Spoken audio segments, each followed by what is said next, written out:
All right, well, move over millennials. It looks like the hate you've endured from older generations may finally be nearing its end, with a new generation claiming the crown is the most hated generation in the office. All right, this is not a joke or slight to younger adults. ResumeBuilder.com actually interviewed more than 1,300 managers. About 75% of them say Gen Z is just too hard to work with. Okay, so Gen Z is loosely defined as those born between about 1997 to 2013. So keep in mind, some of them are not even close to being in the workforce yet. All right, so here's the reason for the answers. A lot of the people interviewed blame a lack of effort and a lack of motivation, a lack of tech skills. They claim they're easily offended and that they have poor communication skills. With so many entering the workforce during a global pandemic, which was new to all of us, well, in-person skills were likely stunted thanks to isolation because they were working remotely. All right, let's bring in Stacie Haller, who is from ResumeBuilder.com and helped conduct this study. Stacie, thank you so much for being with us. Okay, so we hear the complaints, but are these complaints about Gen Z really any different than any other previous generation's complaints about the younger generations, right? Isn't it all, they're always, just like the music's never good enough. It's never good enough.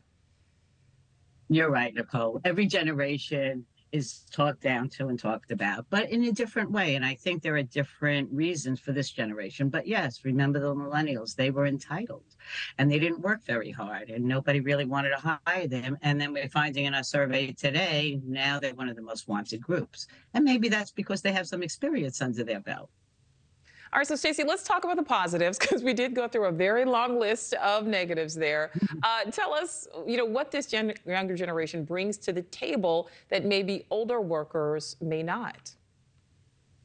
Well, what we're seeing is they're bringing innovation and adaptability and a social consciousness and an ethics are important to them as well. And they challenge the status quo. And many organizations need that and like that in their organization to move things along and to be progressive.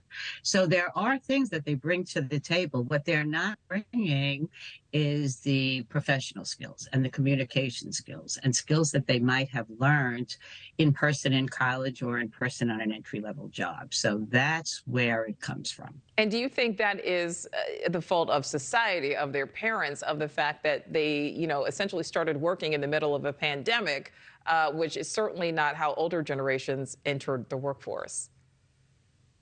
I think in the new workplace, and most of the people who have been in-person working fields are struggling to adapt. And now we have a generation who didn't have that foundation. And they're coming to work in an organization where their managers are also figuring out how to manage a remote workforce. So they are coming to the table lacking certain. All right, I think we may have lost Stacie Haller there from ResumeBuilder.com. Some great information there. Gen Z, we are still rooting for you. We know that you have a successful future ahead of you. Thank you for watching. Go to NewsNationNow.com to find News Nation on your television provider. And don't forget to click the red subscribe button below to get more of News Nation's fact-driven, unbiased coverage.